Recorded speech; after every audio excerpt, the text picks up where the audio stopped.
Bonjour à tous, ravi de vous retrouver dans Smart Job, votre rendez-vous emploi RH, c'est tous les jours du lundi au vendredi, débat, analyse, expertise et vos rubriques habituelles. Bien dans son job, aujourd'hui on va se poser une question un peu taboue. Êtes-vous mal payé? On va en parler avec Adrien Semama, le responsable France de Talent.com. On reviendra évidemment sur cette entreprise qui cartonne. Le livre de Smart Job au cœur de l'expérience collaborateur, c'est son titre, aux éditions EMS, et l'un de ses auteurs, Fabien Vacheret, sera notre invité pour nous parler justement de cette expérience collaborateur. Et puis le cercle RH, ce sont les experts de Smart Job, programme chargé aujourd'hui, accident du travail mortel, un ministre s'engage, on en parlera, le travail au noir a explosé en 2021, on essaiera d'en comprendre les causes. Et puis le point des fonctionnaires dégelés, c'est ce qu'a annoncé la ministre justement de la fonction publique à un peu moins de 3 semaines des élections présidentielles, on en parlera avec les experts. Et puis dans Fenêtre sur l'emploi, on donnera la parole à Philippe Maillard, directeur général du groupe APAV, une entreprise ancienne, elle a plus de 150 ans. Elle est spécialisée dans la maîtrise des risques techniques et l'entreprise embauche. Voilà le programme. Tout de suite, c'est bien dans son job. Bien dans son job, avec Cegid Talentsoft, la solution intégrée de gestion des talents.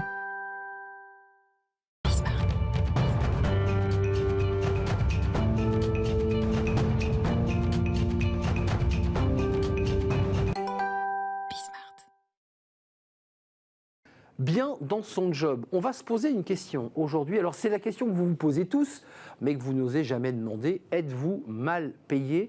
On va essayer de répondre à cette question qui est, on le sait, un peu tabou ici en France. On va en parler avec Adrien Semama, responsable France de Talent.com. On va répondre à la question, mais quelques mots évidemment sur Talent.com. Qu'est-ce que c'est exactement? Eh bien, Talent.com, c'est un moteur de recherche d'offres d'emploi. On s'associe souvent, pour bien décrire notre activité, à un Google de l'emploi, tout simplement. Donc on est un moteur de recherche et on permet à l'ensemble des candidats de pouvoir avoir accès aux offres d'emploi partout en France. Alors, vous avez choisi, et on a choisi de parler et de poser cette question. Elle est taboue, cette question en France, de combien t'es payé? C'est un tabou quand même. Elle est taboue, elle reste taboue. Bon, il y a des paradoxes assez amusants par rapport à des études qu'on a pu faire, etc. Mais globalement... Attendez, c'est quoi les paradoxes amusants? En fait, tout le monde dit, ça vous dérange pas de parler de salaire entre vous? Tout le monde va dire non, et puis quand ils sont sur le fait accompli, En un mot, tout le monde est d'accord pour en parler, mais quand je vous dis, mais vous gagnez combien exactement? Là, en général, on tire le rideau. Exactement. On est d'accord. On a fait une étude où on a ressorti 75% des candidats qui seraient prêts, enfin des personnes interrogées qui seraient prêts qui seraient pour la transparence des salaires. Et en fait, transparence des salaires, c'est pas vraiment donner son salaire en fait. C'est qu'il y ait des grilles de salaire par rapport à des jobs en particulier. D'ailleurs, pour éviter certains écarts à job égal ou à poste égal, que certains ne se disent pas, tiens, mon collègue qui fait la même chose à plus 30 ou moins 30, enfin, il vaut mieux que ça soit dans le premier cas que dans le second. Ça, c'est intéressant parce que, à travers cette question des salaires, se pose la question de la bataille de certains profils. Ça, c'est votre cœur de métier. On parlera d'ailleurs de votre levée de fonds parce que c'est tout frais. Tout à fait. 108 millions d'euros. Tout à fait. En levée de fonds, avec l'idée d'accélérer, d'embaucher, c'est ça l'objectif? Alors, c'est une deuxième levée de fonds, donc une série B, après la première qui était effectuée fin 2019 auprès de la Caisse des dépôts du Québec. Là, c'est une deuxième levée de fonds de 108 millions d'euros, donc, comme vous l'avez dit, qui va nous permettre non seulement de recruter, de développer la partie produit, donc tout ce qui est R&D, mais aussi un point essentiel pour nous, l'achat de trafic, puisqu'en tant que moteur de recherche, il est important pour nous de pouvoir avoir énormément de trafic, et du trafic de qualité. Acheter du trafic, ça c'est une drôle d'expression. Tout à fait. L'achat de trafic. Revenons à notre problématique. Tabou sur le fait de dévoiler son salaire, et quand même un enjeu très fort depuis plusieurs mois, pour ne pas dire depuis un an, peut-être même plus, sur le rapport du candidat à l'entreprise. Vous avez un regard, je dirais, un peu panoramique sur ce marché. Tout à fait. Qui a pris le pouvoir ? Alors c'est très amusant parce qu'effectivement, sur Talent.com, on a l'ensemble des offres d'emploi, donc on voit à peu près tout ce qui se passe, de très loin évidemment. Mais vous pouvez quand même mais voir on peut quand même voir, exactement. Et quand vous parliez en préambule de métiers compliqués, etc., en fait aujourd'hui j'ai l'impression que tous les métiers deviennent compliqués à recruter. Aujourd'hui, on a une explosion du nombre d'offres. Je crois qu'on doit dépasser les 1 million d'offres d'emploi en France. Tout job board confondu ? tout poste confondu. Poste confondu. Oui, tout poste confondu. Mais qui se répartissent ces offres sur le vôtre, sur tous vos concurrents. Non, en fait, quand je vous dis 1 million, c'est chez Pôle emploi. Vous D'accord. avez à peu près 1 million d'offres d'emploi qui sont référencées. Et aujourd'hui, des difficultés de recruter concernent réellement de plus en plus de postes. Et pour répondre directement à votre question, le candidat est roi, la tendance s'est inversée. Et aujourd'hui, c'est ce qui fait que les entreprises ont de plus en plus de mal à recruter. Alors, il faut peut-être mettre des bémols, parce que ceux qui nous regardent nous disent, mais finalement, on va être les rois du pétrole, et puis ils vont vraiment pousser la porte d'un RH. Ils vont être douchés, parce que le RH va lui fixer des règles, le niveau de salaire. Il ne faut pas faire rêver non plus trop. Il y a des secteurs où le candidat est roi, et puis il y a des secteurs qui sont toujours des secteurs bouchés, où il est très difficile d'accéder à des bons salaires. Est-ce que vous confirmez ça ? Tout à fait, mais quand vous regardez de manière macro, le taux de chômage n'a jamais été aussi faible. On est entre 7 et 8%, je crois plus près des 7%. On est sur des niveaux. On est sur des niveaux de 2007-2008. Donc on n'a jamais été sur un niveau aussi bas de taux de chômage. Mais effectivement, aujourd'hui, il y a des postes qui restent très compliqués à pourvoir.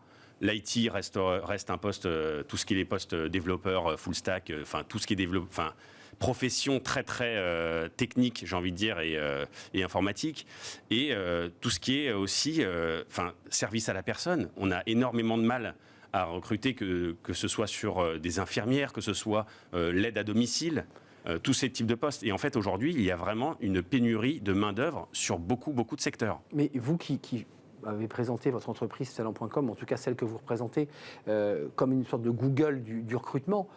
C'est une belle offre, une belle proposition, mais est-ce que vous avez un rôle à jouer sur la pédagogie, sur la manière d'accompagner, par exemple, des secteurs sous tension, comme le service à la personne, pour leur dire il faut augmenter les salaires, il faudrait faire des efforts sur la marque employeur, ou est-ce que vous êtes vraiment dans une forme de neutralité et vous êtes dans de la circulation de trafic ? Alors nous, bien évidemment, on regarde ce qui se fait en termes de rédaction d'offres, etc., en termes de contenu. On aide aussi certains recruteurs à améliorer la manière dont ils rédigent leurs offres. Mais vous savez, je vous parlais de paradoxe tout à l'heure.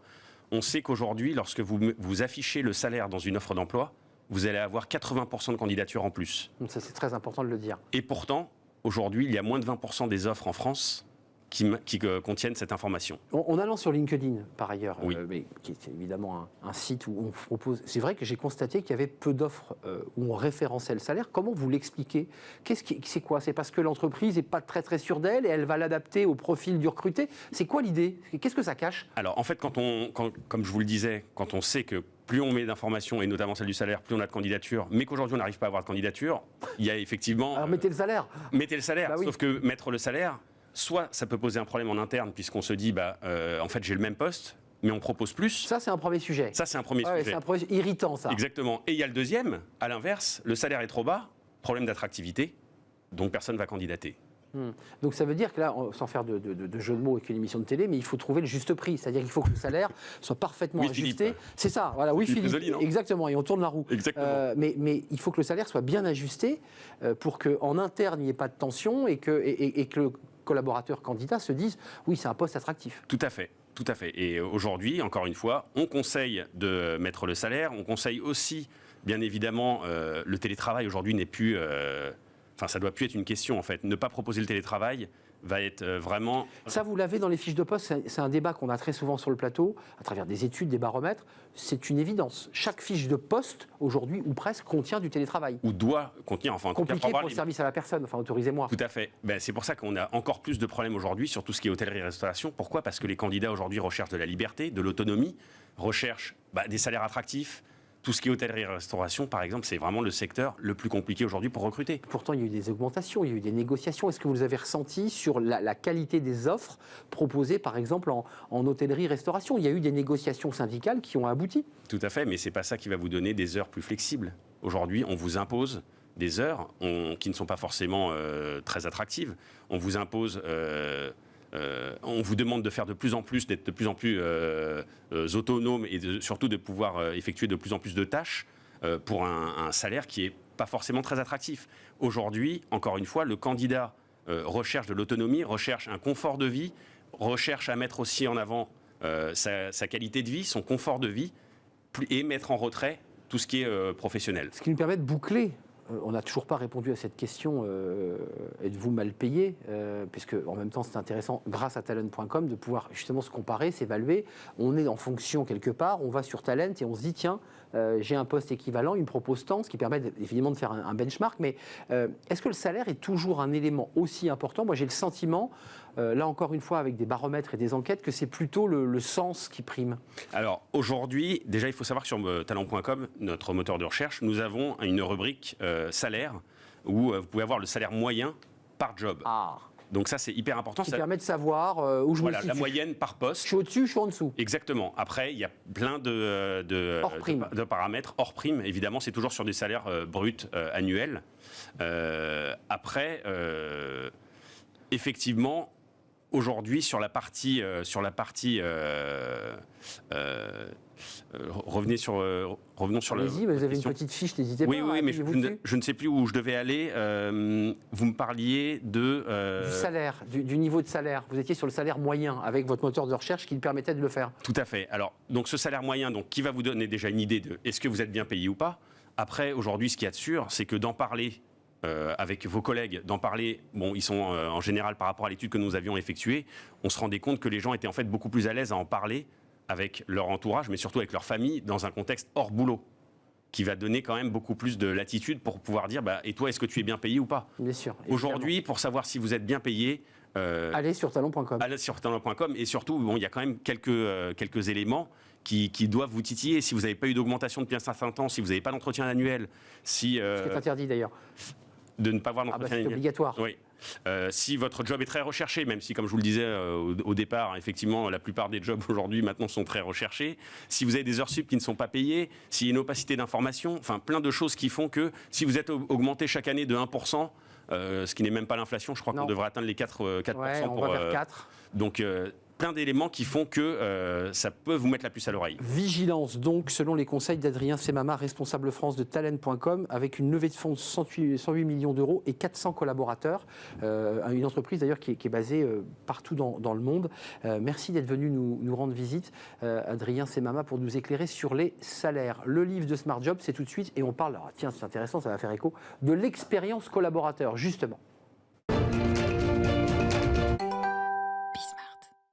Le livre de Smart Job, un livre chaque semaine qui présente un secteur, un coup de cœur, mais là cette fois-ci un sujet extrêmement concret, l'expérience collaborateur. Son titre, au cœur de l'expérience collaborateur, proposer à vos collaborateurs une expérience qui vous ressemble et qui décuple vos performances business. Fabien Vacheret est avec nous, vous l'avez écrit avec Anne Van Bach, qui elle a un cabinet, et vous êtes très spécialisé sur le sujet parce que vous vous occupez de l'expérience collaborateurs au sein du service RH, arrêtez-moi si je me trompe, au sein du Crédit Agricole. Exactement l'inverse. C'est l'inverse. Exactement. En fait, Anne Van Bach et vous, la c'est le cabinet. RH, et moi, je suis le consultant et le cabinet de conseil.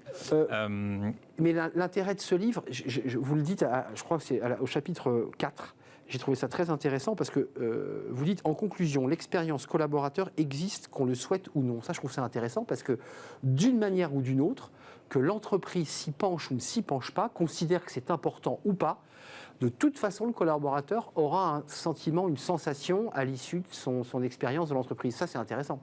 En fait, c'est exactement un des grands enseignements qu'on a envie de faire passer à travers ce livre, c'est que vous décidiez de la prendre en compte ou pas, les collaborateurs, à partir du moment où ils vous rencontrent, et donc c'est même pas où ils travaillent pour vous, c'est où ils vous rencontrent, vivent une expérience, et donc se forgent des convictions sur qui vous êtes.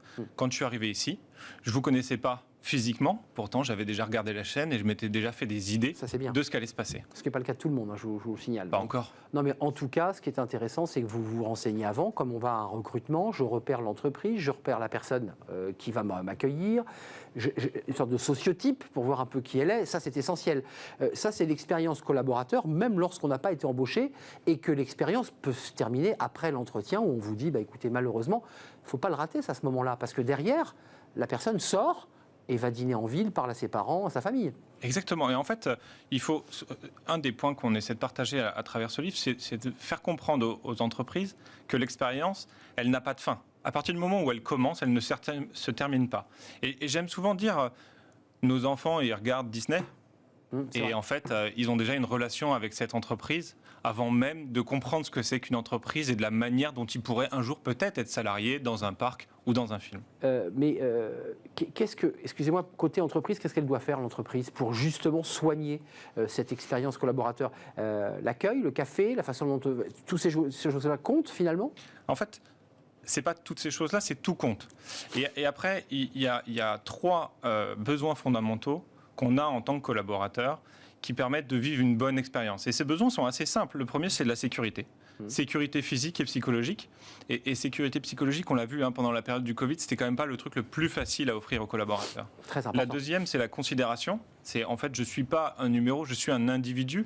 À ce titre, j'ai un nom, un prénom. Je suis pas le patron de l'usine Intel. Je suis pas le numéro de télé. Exactement. Avec tiens, le poste 112. Le Voilà, 112 ira sur le 114. C'est une horreur. Et le troisième, et vous l'avez dit juste avant avec l'interviewé précédent, c'est le sens. Et c'est pas le sens que l'entreprise me donne.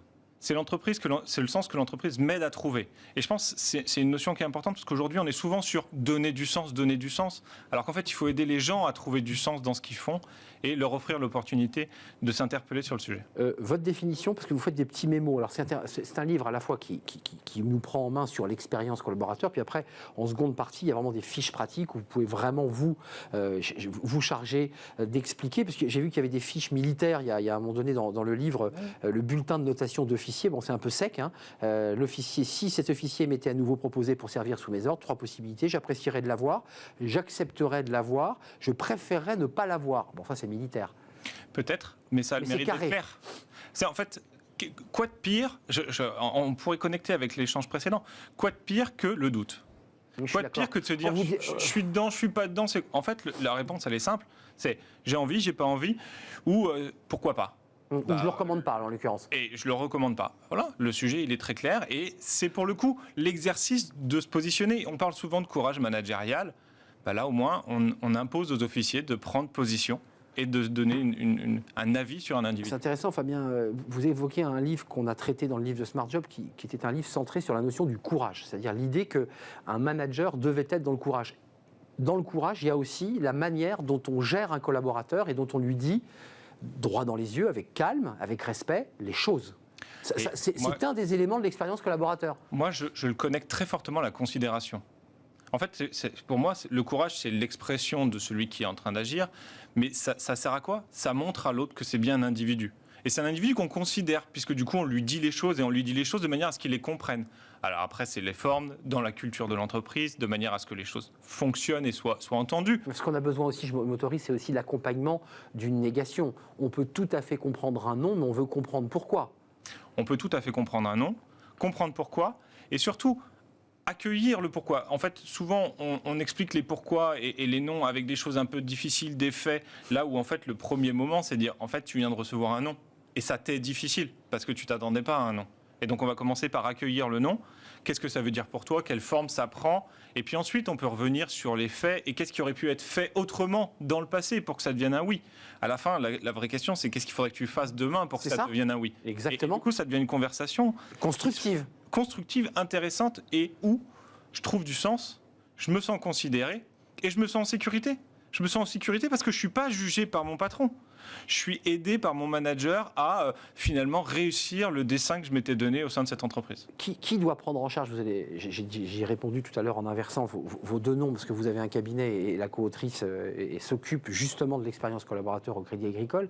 C'est le service RH où les managers doivent être formés aussi à ne pas créer uniquement de la valeur dans l'entreprise, mais aussi à créer cette expérience collaborateur.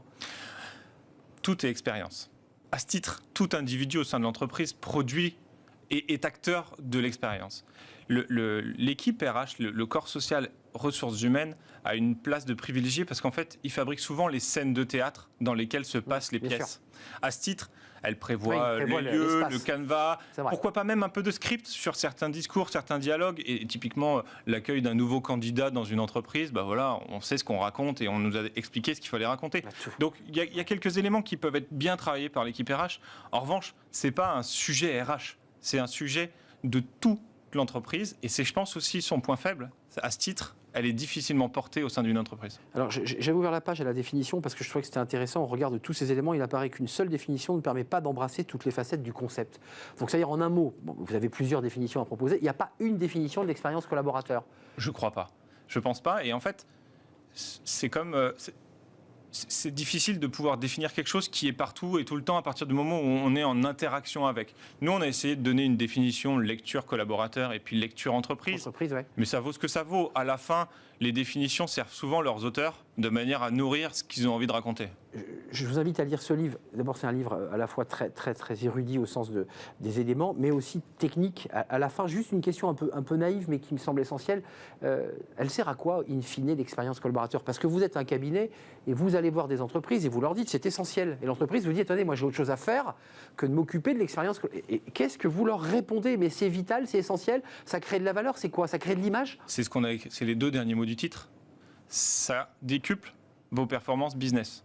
Et c'est pas de la lecture, de la littérature, c'est la vérité. C'est des chiffres. À la fin, la performance d'une entreprise, c'est ce que son corps social arrive à faire. Elle a beau être hyper technologique, hyper industriel ou quoi que ce soit, à la fin, c'est les hommes et les femmes qui font la valeur de la boutique. Et prendre en compte, non pas leur donner des petits trucs en plus. Enfin, je pense qu'il y a des notions qui sont très galvaudées sur l'expérience collaborateur. C'est pas parce qu'on a une super mutuelle qu'on a une super expérience collaborateur. Mais c'est vrai. C'est pas parce qu'on a une super salle à café ou un baby-foot ou je ne sais quoi. À la fin, c'est parce que notre interaction avec l'entreprise, ses managers, ça va au-delà des ses gadgets. Locaux, ça va surtout au-delà des gadgets. Commençons par... La mutuelle n'est pas un gadget entre nous. Non, la mutuelle n'est pas un gadget, mais à la fin, perdre quelques pourcents sur mon remboursement contre une relation de qualité avec mon manager, je pense qu'il y en a beaucoup qui achètent. Donc, il y a vraiment ce côté... Rappelons-nous, l'expérience collaborateur, c'est prendre en compte chacune des interactions qu'on a avec les équipes, mais collaborateurs salariés, mais comme fournisseurs, partenaires, clients, toute typologie de collaborateurs, et se poser la question de est-ce que ce qu'on est en train de faire, ça nous ressemble? Ça nous ressemble en tant qu'entreprise? Si la réponse est oui, c'est qu'on fait de son mieux. Si on se dit ah bah non, là j'ai le sentiment que ça correspond pas à ce que je veux être, on a un sujet à travailler et du coup, on peut ouvrir le travail dessus. Et ça, c'est votre boulot, Fabien Vacheret, parce que ça, c'est votre cabinet que je n'ai pas cité tout à l'heure, Quantique, cabinet de conseil Quantique, justement sur cette question-là et plein d'autres sujets RH. Et puis, je cite votre co-autrice, Anne Van Bank, qui malheureusement, je crois, est souffrante et n'a pas pu être avec vous pour faire ce duo de présentation de votre livre au cœur de l'expérience collaborateur et proposer à vos collaborateurs une expérience qui vous ressemble et qui décuple, entendez bien, vos performances business. Édition EMS, je ne dis pas de bêtises? Édition EMS. Édition EMS. Merci d'être venu nous rendre visite. Merci. Et puis vous allez continuer à prophétiser l'importance de l'expérience collaborateur au sein des organisations. On fait une courte pause. C'est le cercle RH avec les experts de Smart Job. Il y a beaucoup de sujets aujourd'hui à voir sur la table. On en parle évidemment dans quelques instants avec mes invités. Courte pause. On se retrouve juste après.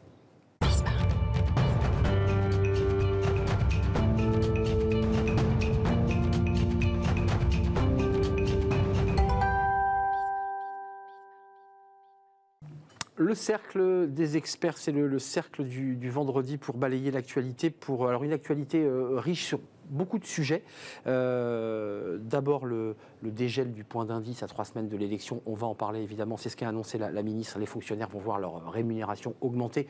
Ils le réclamaient depuis quelques années. Faut quand même le reconnaître. Mais là, c'est vrai que ça arrive à 3 semaines de l'élection. On en parlera. Le travail au noir, avec à la fois une reprise des contrôles et des chiffres assez inquiétants qui ont été dévoilés par l'URSSAF. Et puis un plan de lutte contre les accidents mortels. C'est un sujet qui passe un peu sous les écrans radars des grands médias. Contexte évidemment d'actualité ukrainienne, bien entendu. Mais le ministre Pietraszewski a décidé d'agir, de taper du poing sur la table et de s'engager sur ces sujets. Commençons par le travail au noir. Tiens. L'URSSAF, alors l'URSSAF, on connaît cette institution, dévoile des chiffres. 789 millions d'euros de travail au noir l'an passé, qui est un chiffre en hausse par rapport à l'année 2019. Comment vous l'expliquez? Alors spontanément, on pense à la crise Covid et à des salariés qui, n'ayant plus de travail, ont décidé de...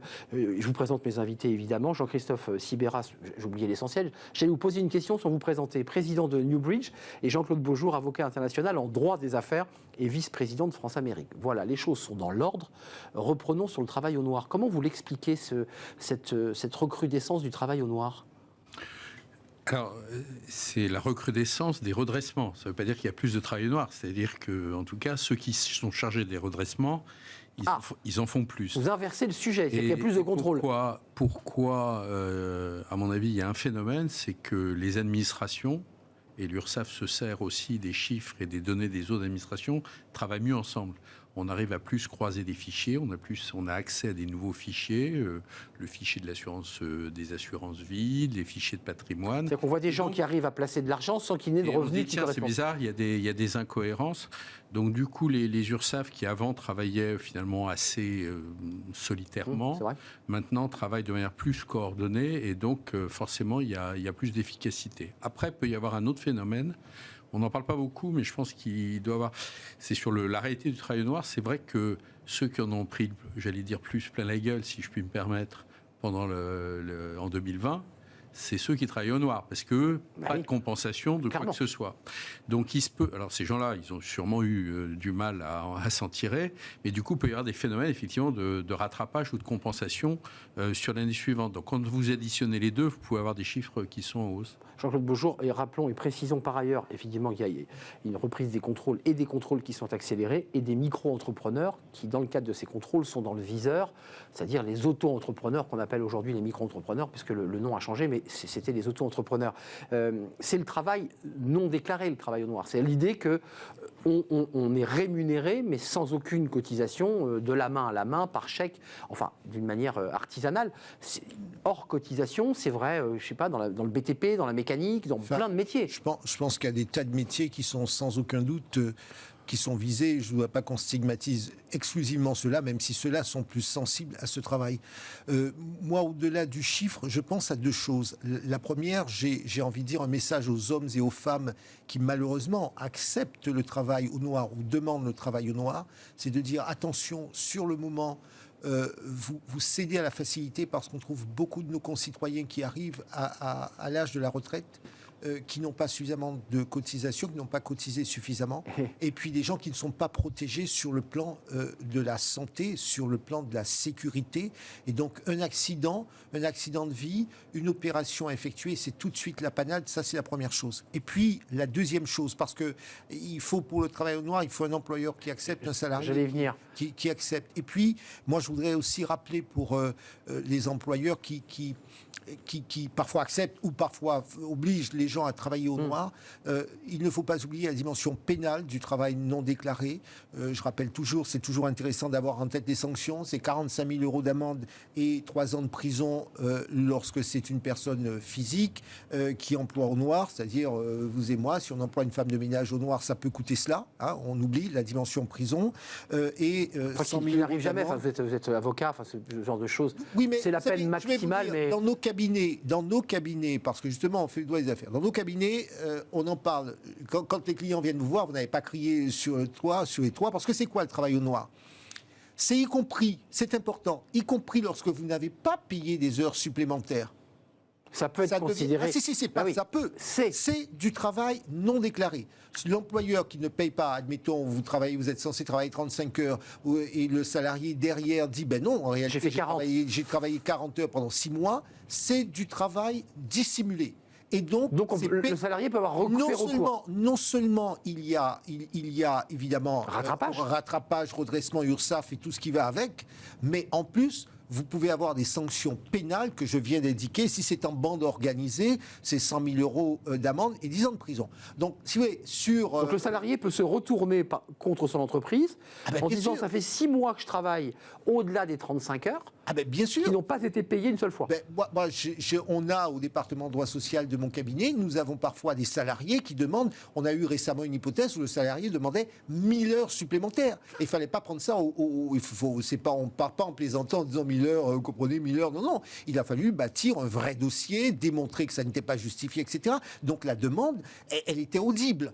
En tout cas, elle est audible par les tribunaux. Et il y a eu Donc, gain de cause, votre salarié ? Il n'y a pas eu de gain de cause parce que sur ce dossier, il n'y avait pas de raison. Mais vous avez des situations où il n'y a pas de manichéisme, il n'y a pas blanc ou noir dans ces histoires. Il y a des situations où il y a effectivement des heures supplémentaires. Donc il ne faut pas oublier que les heures supplémentaires non payées sont des heures non déclarées. C'est du travail dissimulé et sanctionnable par la loi. Un dernier mot pour parler des accidents du travail, parce que l'air de rien, les deux sujets se font écho, puisqu'on va parler des accidents du travail. 550 morts, accidents mortels sur un lieu de travail ou lors de son déplacement, parce qu'on est considéré comme accident mortel aussi lorsqu'on est en déplacement professionnel. Et là, le ministre Pietraszewski a lancé un dispositif en direction des partenaires sociaux et des entreprises. Ça me fait penser quand même ce que Chirac avait engagé sur les morts sur la route. Il avait dit on peut faire baisser les chiffres, il faut plus de sanctions, plus de sévérité. Qu'est-ce qu'il faut faire pour faire baisser ce chiffre qui est terrible ? Alors, il faut juste se rappeler quand même, tout accident est affreux et terrible, mais il y a 20 ans, 30 ans, il y avait 1000 morts par an en France. Donc on a pratiquement divisé par 2, avec une population active qui entre-temps a augmenté. Donc malgré tout, même si c'est un nouveau plan qui est lancé par Laurent Pietraszewski, il a raison de le faire, un plan pluriannuel, on a quand même fait du boulot en France ces dernières années. Il y a des facteurs favorisants, il y a moins de, par exemple, quand l'industrie, il y a moins d'industrie, il n'y a plus d'accidents du travail dans l'industrie, il y a aussi moins de décès. Donc il y a des phénomènes. C'est terrible ce que vous dites, parce que c'est vrai que petit à petit, l'industrie disparaissant fait baisser l'accidentologie. C'est pas une bonne nouvelle. C'est pas une bonne nouvelle. Bon, ce qu'il a dit aussi, c'est que beaucoup d'accidents se concentrent dans certains secteurs, il faut quand même le dire. Effectivement, les secteurs où le travail est ce que j'appelle mouvant. Ça bouge tout le temps. Quand vous travaillez au même endroit, BTP. Quand on vous donne des consignes, a priori, vous arrivez le matin, vous savez. C'est le BTP par exemple. Le BTP, les chantiers du bâtiment, parce qu'un chantier ne ressemble en rien au précédent. Et ainsi de suite. Et puis juste précise quand même que parfois des ouvriers, pour des raisons de rapidité d'exécution, alors que l'entreprise leur avait donné des consignes, ne s'arnachent pas, il arrive qu'il y ait des chutes, c'est assez fréquent. Voilà, et donc dans le plan, il y a un accent très très important qui est fait, en fait, et à juste titre d'ailleurs, sur les nouveaux embauchés, les jeunes en particulier. Et intérim. Et effectivement l'intérim, parce que les intérimaires sont plus, même sur un chantier du bâtiment, à proportion comparable, les intérimaires ont plus d'accidents. Ils sont plus touchés que les salariés permanents. Donc, parce que moins d'expérience, parce que peut-être moins formés. Voilà. Vous savez, Jean-Claude Beaujour. Vous savez, en entrant dans votre studio, parce qu'on y est venu plus d'une fois, on sait qu'il y a une marche un peu haute. On fait attention. Celui qui vient pour la première fois, il n'y fait pas forcément attention. C'est logique. Je précise qu'on n'a pas eu d'accident dans le bien studio. sûr, je ne parlais pas de ça, mais je parlais de la connaissance du terrain. L'accidentologie, c'est un vrai sujet. C'est un vrai sujet aussi qui est là aussi, exactement comme le travail dissimulé, un message envoyé par le ministre aux entreprises. C'est-à-dire que oui, les chiffres ont baissé, oui, c'est mieux, mais on a un très fort taux d'accidentologie et un taux encore trop élevé d'accidents mortels. Aux entreprises d'être encore plus vigilantes. Est-ce qu'il faut être plus dur encore à l'égard de ces entreprises ? Alors, oui, moi je comprends ce que dit M. Sibéras en disant qu'effectivement, à due proportion, on a baissé. Sauf que, moi je regarde les chiffres bruts, lorsque vous allez annoncer à une épouse, à un compagnon, à un enfant, ta maman de 35 ans a eu une chute, ou ton père a eu une chute et il est décédé. Par un camion. Ça, on ne regarde jamais les chiffres qui sont en baisse, mais ce sont 500, 600, 700 familles qui sont éprouvées chaque année, et c'est 700 de trop. Et on peut toujours mieux faire. Ça, c'est la première chose. La deuxième chose, je pense que nous n'avons pas suffisamment... Je ne suis pas certain que systématiquement la sanction, même si effectivement de plus en plus la responsabilité de l'entreprise et la responsabilité des dirigeants est souvent recherchée, on le voit. Et dirigeants est recherché, donc ça veut dire prudence. Je crois qu'il faut en la matière faire beaucoup et encore plus de prévention. Vous savez, par exemple, aux États-Unis, il y a un métier comme ça qui existe, et ça existe aussi un petit peu en France, mais c'est moins soutenu. Vous avez des gens qui sont des experts en détection de zones de risque et qui viennent, vous avez, que ce soit dans une entreprise, que ce soit dans consultant ou salarié intégré. Consultant. D'accord. Et ils viennent dire, attention, là, il y aura danger. Ce sont des gens qui vont vous aider à avoir des constructions, des comportements qui sont des comportements à risque. Et donc là, une sorte d'audit d'accidentologie. Une sorte d'audit d'accidentologie. Alors, ça existe sans aucun doute, mais ça n'est pas suffisamment répandu et en tout état de cause, peut-être pas à la disposition de manière assez étendue d'un certain nombre de petits chantiers, ça c'est vraiment le premier problème. Et puis le deuxième, moi de mon expérience et de mon observation, c'est que très souvent la chaîne de commandement n'est pas toujours suivie, et ça peut être ce que j'évoquais tout à l'heure. Les délégations de pouvoir doivent être contrôlées et chacun doit être à sa place. Et puis des rendements, il faut quand même le préciser, des salariés qui parfois on leur dit il faut accélérer un chantier, il faut le rendre très vite. Ça engage l'entreprise. On fait prendre aux salariés. Moi j'ai juste un mot à dire parce qu'il y a un secteur dans lequel les risques sont limités. Vous voyez, c'est dans le secteur aérien où effectivement, parce que les process sont extrêmement respectés, eh bien on limite dans ce secteur, les accidents sont limités au maximum, même s'il en existe. Ce chiffre, 540 000 personnes victimes d'accidents du travail en 2020, ça c'est l'accidentologie générale. Et je rappelle ce chiffre sur lequel Laurent Pietraszewski a décidé de lancer ce plan. Il y aura évidemment un travail pluriannuel, des dialogues avec les partenaires sociaux et avec évidemment les entreprises. 550 accidents du travail mortels. Fermons ces deux pages, finalement, travail dissimulé et accidentologie, finalement, se répondent. Tournons-nous vers ce sujet. Alors, c'est vrai que pour les fonctionnaires, facialement, c'était une excellente nouvelle.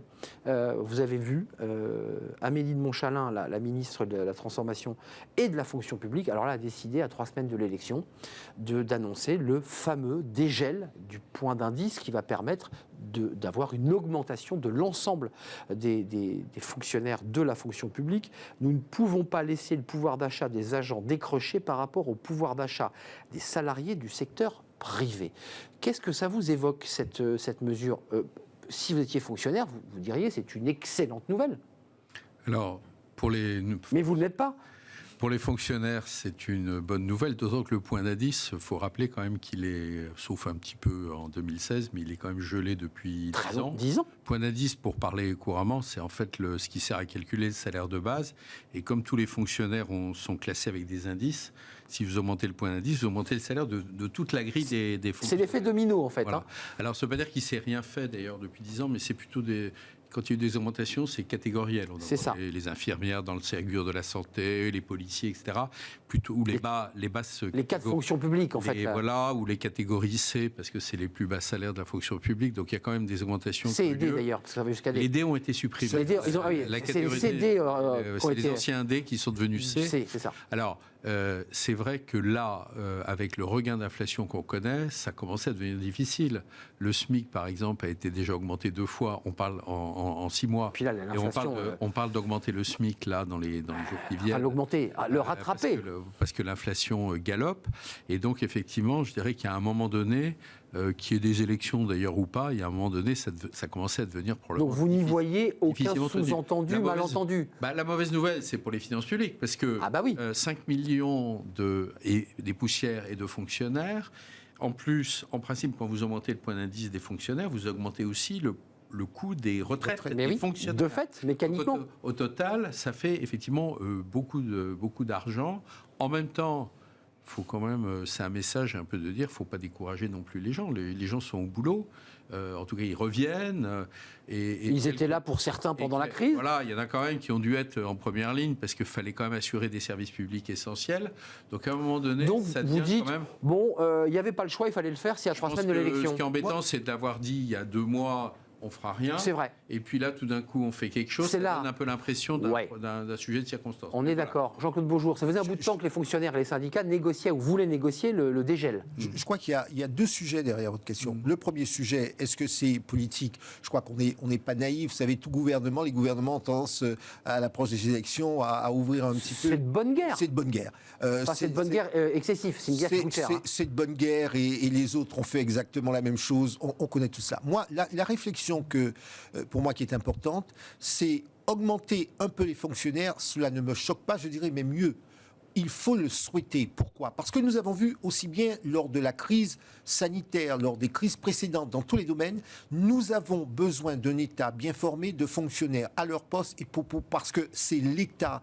On a besoin d'un État fort en France, en tout cas qui commande, et on voit bien dans les pays où l'État est déliquescent, eh bien on n'arrive pas à gouverner et le service public ne fonctionne pas. C'est la première chose. Et puis la deuxième chose, nous avons souvent parlé avec vous, réindustrialiser, attirer des talents. Si nous voulons, par par exemple, garder nos ingénieurs, garder nos chercheurs. Il faut les payer. Sinon, nos chercheurs partent à l'étranger, ils partent travailler dans le secteur privé. Maintenant, il y a de moins en moins de polytechniciens qui restent dans l'industrie ou dans la recherche. Ils partent faire de la finance, de la tech, etc., de la tech. Alors, c'est très bien de dire souveraineté économique, il faut ramener nos entreprises, il faut innover. Mais si nous n'avons pas de chercheurs, si nous n'avons pas de professeurs, si nous n'avons pas, on me dit que... nos chercheurs partent beaucoup aux États-Unis, si je regarde bien les chiffres. Oui, mais c'est pour cette raison que je vous dis, il ne faut pas les décourager. Alors, ça n'est pas... C'est vrai que sur la masse, c'est une somme importante, mais en même temps, je pense qu'il est normal qu'on envoie un signal fort à nos fonctionnaires. Alors que ça vienne maintenant, on en a parlé, mais je pense qu'en revanche, il faut que nous ayons un État fort et des fonctionnaires correctement payés.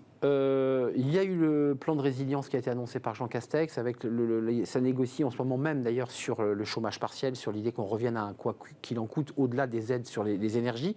Et puis il y a eu cet appel au privé pour recruter dans les TPE, PME. Je ne sais pas si vous avez vu passer cette information. Qu'est-ce que vous en pensez? Comment vous voyez cette proposition? Comment vous l'éclairez? Alors, il y a eu un rapport d'un conseil qui travaille auprès du Premier ministre. Le CAE, le Conseil d'analyse économique.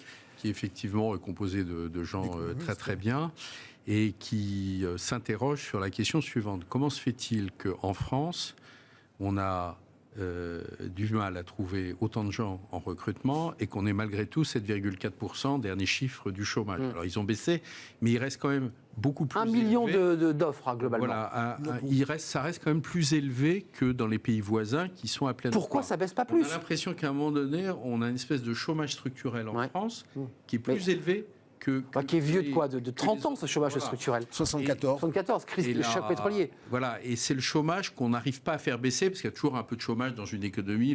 Quand les gens changent de boulot, il y a toujours... Mais on devrait être en dessous de 5 avec on devrait être à 3 ou 4. C'est ça. En fait, c'est quand on regarde les États-Unis, la Grande-Bretagne, l'Allemagne, tous les pays voisins un peu comparables. Et nous, on a toujours 4 points comme ça de gras. On a 3 ou 4 points. Alors, ces économistes ont dit, mais c'est parce que, en fait... il y a un problème d'information. C'est-à-dire que savoir où sont les emplois, les trouver, les gens ne savent pas. C'est la rencontre entre l'offre et la demande. Il y a un problème de connaissance, finalement. Un marché, pour qu'il marche, si je puis dire, il faut savoir où est-ce qu'il y a des emplois disponibles. Mais ça pose quand même... Le CAE dit quand même, il dit en creux, que notre modèle d'aide de retour à l'emploi, ce qui est Pôle emploi, qui est un service public, de délégation de service public, fonctionne pas si bien quand même. Alors... Effectivement, derrière ça, il y a un peu cette idée que finalement, l'accès aux fichiers des demandeurs d'emploi ne devrait pas être réservé à Pôle emploi. Mais que chacun pourrait. Ou aux agences d'intérim, puisqu'il y a des accords entre les agences d'intérim et Pôle emploi, mais qu'il pourrait y avoir les cabinets de placement. Il y a pas mal de gens qui s'intéressent. S'implémenter sur l'ensemble etc. Et je crois que c'est des propositions qu'il faut regarder parce qu'en réalité, tout ce qui est fait pour réduire le chômage est très bon. Pas seulement pour les chômeurs, c'est bon pour les finances publiques, pour les cotisations sociales. Donc, de toute façon, c'est très, très bon pour l'économie et puis pour les entreprises d'avoir les gens qui sont là pour trouver. Après, soyons clairs, il faut aussi que parfois les entreprises arrondissent un peu les angles sur leurs exigences. Et leurs fiches de poste. C'est pas toujours... il faut aussi à un moment être un peu réaliste. On ne trouve pas toujours le... C'est ça, le mouton à 5 pattes. Le mouton à 5 pattes. Et un à 4 pattes, ça marche bien aussi. Il faut aussi parfois que peut-être les demandeurs d'emploi prennent les offres quand elles arrivent, plutôt que de se dire je vais attendre, etc. Jean-Claude Beaujour, ce chômage dit structurel, d'ailleurs qui est posé par le CAE, qui dit si on veut faire baisser notre chômage pour le faire revenir à une notion de plein emploi qui serait sous la barre des 5, 4, il faut que l'ensemble des acteurs privés s'implémentent avec notre service public de l'emploi. C'est une bonne idée parce que certains même allaient plus loin. Et c'est pas ce que dit le CAE, mais l'idée c'était de démanteler Pôle emploi et de créer des agences régionales, semi-publiques, semi-privées, pour faire vivre localement l'offre et la demande. Moi je suis assez pour la régionalisation de manière à faire en sorte que l'organisme qui gère les offres d'emploi soit le plus proche possible du terrain. C'est la première chose. La deuxième chose est la coopération entre organismes institutionnels en charge de développer l'emploi, les entreprises, les associations, les syndicats, tout ce petit monde travaille ensemble parce que, au fond, finalement, ce que j'entends de la part d'un certain nombre de personnes qui sont en recherche, c'est que parfois une inadéquation entre celui qui est chargé de les conseiller, qui connaît, mais on ne peut pas tout connaître, mais c'est vrai qu'il connaît approximativement le marché, celui qui a une offre à effectuer, celui qui recherche, etc. Oui, il y a une cohérence des bassins d'emploi aussi. On sent bien que cette dynamique-là ne fonctionne pas toujours. Deuxième élément qui, lui, est culturel dans notre pays, c'est qu'on a, Dieu merci, un système de protection qui n'est pas trop mal. Et c'est vrai que les gens ont tendance à se dire, j'attends de trouver le bon emploi pour pouvoir... Ça, vous pointez du doigt, entre guillemets, ce qu'on a appelé notre modèle social très protecteur qui ne crée pas... Mais qui est une bonne chose, attention. Non, mais bien sûr, c'est vraiment une bonne chose. Mais simplement, ça crée une culture, mais on voit bien qu'il y a des démarches qui sont prises en ce sens, d'attente. Enfin, un dernier point, on parlait de chômage structurel, de gens qui sont demandeurs d'emploi. Moi, je pense qu'on a encore un rattrapage à faire entre la formation et ce que l'on demande et la formation affichée et l'offre d'emploi. C'est ce que je disais. Vous savez, par exemple, moi je connais le monde universitaire, quand on laisse des tas de jeunes faire des doctorats de quelque chose, je ne donnerai pas de nom, mais des doctorats de quelque chose en sachant que globalement, le marché de l'emploi est touché. Il y a 4 postes de profs en France et ils sont 100. Voilà, je veux dire... C'est l'entonnoir. Sur certaines matières, on sait très bien que les débouchés sont très limités. Donc là-dessus, mes amis enseignants, je leur dis... Moi, je me souviens d'une enseignante qui m'avait dit oui, l'enseignement n'est pas fait pour pouvoir préparer à l'emploi, l'enseignement est fait... C'est le débat des humanités. Est fait pour donner du savoir. Je lui disais oui, mais ça, on dit ça lorsqu'on est de famille aisée, qu'on vit dans une zone urbaine, quand les parents se saignent pour faire des études à des gamins 4 ans après le bac. C'est un vieux débat de l'éducation nationale. Je dis, il faut trouver un mix. Je comprends. Moi, je suis pour le savoir, pour le plaisir. Mais il faut aussi orienter vers des secteurs sous tension. On a un bon système. Mais effectivement, il faut savoir populariser, il faut savoir informer et préparer nos jeunes à l'emploi. Mais il y a quand même... l'économie se porte bien, et je mets des bémols, parce que la crise ukrainienne, la guerre en Ukraine, on le voit, fait monter l'inflation, risque de créer des tensions sur les salaires, parce que les salariés vont probablement vont demander des comptes à leurs employeurs. Est-ce qu'il faut repenser le modèle ? Est-ce que notre modèle tel qu'il est bâti aujourd'hui fait qu'on a en permanence ce chômage structurel, pour conclure ? Moi, je pense pas. En fait, je trouve que la crise a plutôt... Parce que vous avez été à la tête de la NPE, vous avez... J'ai été DRH. Donc vous avez une petite connaissance du modèle quand même. Je ne veux pas accabler... Je connais ça. Non, ce qui se passe, c'est que, pour parler de Pôle emploi, que effectivement je connais un petit peu, où j'ai œuvré dans cette... Parce qu'il y a des gens très dévoués, très engagés là-dedans. Oui, engagés, oui. Dans Pôle emploi. Non, ce qui se passe, c'est que Pôle emploi s'est beaucoup tourné vers les demandeurs d'emploi. Et là, ce qui est dit par le rapport, c'est qu'il faut plus se tourner vers les entreprises. Parce bien sûr. L'emploi, TPE, PME. C'est l'employeur. Bien sûr. Et donc, il faut répondre aux besoins du client. Et si je puis dire, le client, c'est certes le... Mais ça, c'est un problème de culture. Mais le vrai client, c'est l'entreprise. Et c'est très difficile. Enfin, dire client pour des collaborateurs de Pôle emploi, c'est... Oui, mais justement... moi, je suis assez d'accord. Il faut savoir casser un peu tout ça. Il faut arrêter.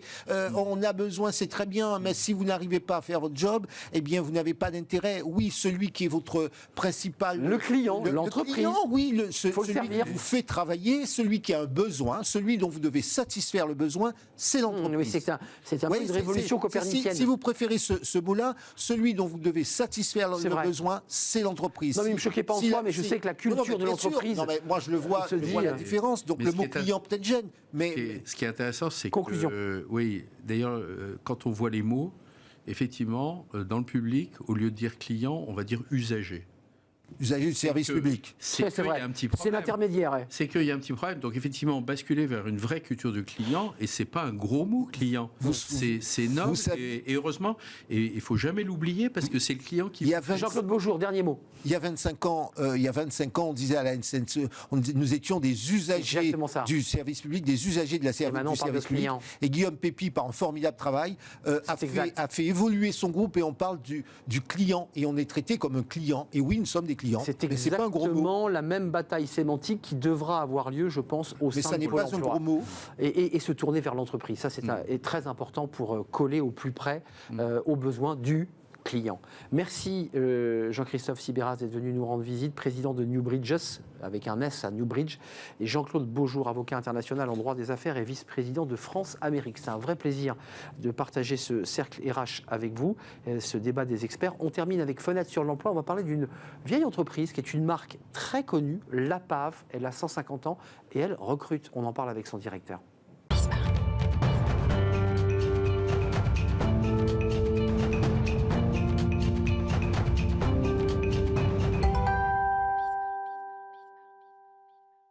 fenêtre sur l'emploi pour terminer notre émission. On va parler du groupe APAV, un groupe qui a 150 ans, on va longuement en parler évidemment, et qui recrute. On accueille Philippe Maillard. Bonjour Philippe. Bonjour. Merci d'être avec nous, directeur général du groupe APAV. Alors je disais, je ne sais pas si vous l'avez mal pris, vous étiez en loge, mais une vieille entreprise, une bien belle entreprise dynamique, mais qui a 150 ans et qui est une marque avec cette couleur verte. Cette marque est très connue. Oui, c'est une marque historique, plus de 150 ans. Patrimoniale presque. Oui, qui fait un peu partie de l'héritage industriel, qui est né de la révolution industrielle en France. Les industriels ont voulu s'assurer que leurs machines et leurs employés allaient pouvoir travailler dans un environnement sûr. Et ça a été finalement la genèse de la maîtrise des risques dans ce monde industriel. Et cette logique de maîtrise des risques, c'est ce qu'on perpétue depuis plus de 150 ans. On a évidemment élargi depuis aux risques environnementaux, aux risques numériques, aux risques humains, aux risques matériels. Et c'est ce que nous développons en France et à l'étranger. Alors, c'est vrai qu'il y a un concurrent, c'est le bureau Veritas. Il y a plusieurs concurrents. Plusieurs concurrents, je cite celui-ci. Vous dites, nous on va accélérer. Alors vous avez déjà commencé à accélérer dès 2021. 2022, vous continuez. Vous avez un plan de recrutement ambitieux, 1500 recrutements. Partout en France, puis on parlera aussi de cette volonté de vous développer à l'international.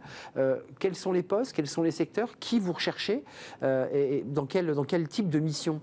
Alors tout d'abord, il faut dire qu'on est sur des marchés qui sont dynamiques. Le marché de la maîtrise des risques, et plus que jamais. On peut comprendre pourquoi quand on regarde l'actualité. Donc finalement, sur des marchés qui sont porteurs, qui sont résilients et qui sont en développement en France comme à l'étranger. Donc, d'où une politique ambitieuse de développement commercial, développement de nos activités, par croissance organique et par croissance externe. Alors, on recherche quoi? Des techniciens, des ingénieurs, de toutes compétences techniques, mécaniciens, thermiciens, santé, sécurité, métier de la construction, métier du bâtiment. Sur l'ensemble des secteurs, finalement, vous intervenez ou presque? Exactement. Et que, d'une certaine manière, que vous soyez jeune diplômé, peu diplômé, ou que vous soyez expert ou qualifié, on est capable de vous intégrer dans nos schémas de formation interne, dans nos schémas de qualification interne, et à vous envoyer, vous projeter chez des clients pour réaliser les missions d'inspection, de contrôle, de certification. Oui, je voulais quand même qu'on comprenne bien, parce que l'APAV, pour ceux qui ne connaîtraient pas votre marque et votre belle entreprise, c'est quand même des gens qui doivent avoir un sacré bagage technique, une connaissance précise de l'endroit où ils vont, et donc vont aller aussi au contact de clients, d'entreprise. On n'est pas isolé dans un bureau. On est en permanence chez les clients. Eh oui. Donc il faut on dit souvent un savoir-faire et un savoir-être. Savoir-faire, c'est la compétence que vous avez et que l'entreprise vous aide à développer parce qu'on est en apprentissage continu. On a un centre de formation interne pour faire monter en compétences progressives nos électriciens, nos mécaniciens. Et puis, vous êtes chez les clients et réaliser des missions plus ou moins simples, plus ou moins complexes, qui relèvent d'un contrôle réglementaire ou qui relèvent de missions d'assistance technique. Ça peut être les deux. Ils veulent la certification, ils veulent le document. Nos métiers, c'est les deux. C'est du contrôle de bas, si je puis dire, réglementaire. Je viens vérifier que votre ascenseur est conforme, que votre installation électrique est conforme, que votre usine est conforme, que votre hôpital est dans une situation de conformité. Et en même temps, je peux venir vous aider à mieux gérer vos risques, à mieux gérer vos situations dangereuses en matière de santé-sécurité pour vos travailleurs. Oui, on a parlé de l'accidentologie tout à l'heure. Tout à fait. Donc ça fait partie des missions d'évaluation qu'on est capable de faire. Développement, et ça c'est intéressant parce que ça peut être aussi de l'intérêt.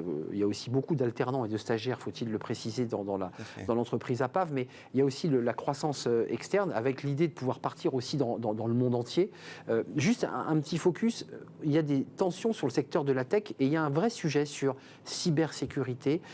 Comment les entreprises comme la vôtre qui font de la certification, qui vont vérifier, est-ce qu'on est en train d'inventer le modèle là, sur ces questions de cyber? Parce qu'il y a beaucoup d'entreprises qui disent mais moi j'ai besoin d'une certification, je veux prouver que mon modèle fonctionne parce qu'on vient de me hacker et que toutes ces questions elles sont sur la table. Elles sont sur la table et si vous voulez, nous en écoutant nos clients, eh bien, nous avons réalisé que c'était une continuité d'aider nos entreprises à les aider à gérer leurs risques numériques.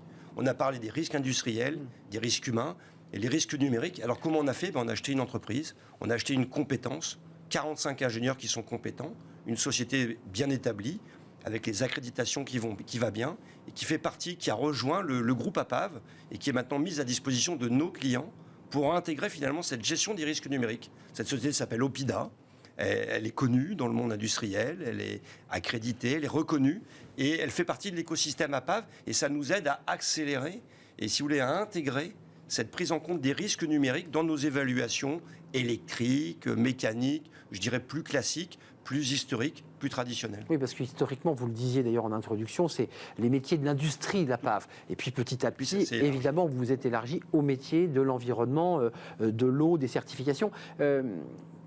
Là, vous avez une caméra devant vous. Qu'est-ce que vous diriez pour donner envie aux 1500 collaborateurs, les futurs, de venir à la PAV? Parce que la marque employeur, je parlais d'une entreprise historique, de la variété des métiers, c'est quoi aussi? C'est la diversité de pouvoir changer de région, parce que vous êtes partout en France. Ah oui, alors on est sur tout le Mais territoire. ça, c'est quand même, ça, c'est important. On est sur tout le territoire français. On offre de la mobilité interrégionale entre les différents métiers et de plus en plus vers l'international.